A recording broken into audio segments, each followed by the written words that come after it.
Hello everybody, today we'll talk about how to fix or how to solve TikTok creator invalid country. To know how to fix or how to solve TikTok creator invalid country, you should just go to settings. After that we click apps, default apps, app settings. When you'll find this list, you will enter to the window of TikTok and you will click here on this page. When you'll find this page of app info, you will click on first stop and you will click OK. Here we go to click on storage. After that we click clear cache. Don't click clear data because that can make errors on your app.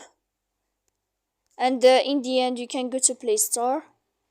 You will find uninstall and you can wait a moment to install again your application. So please don't forget to support us by like and subscribe. See you next time in another video and thank you for watching.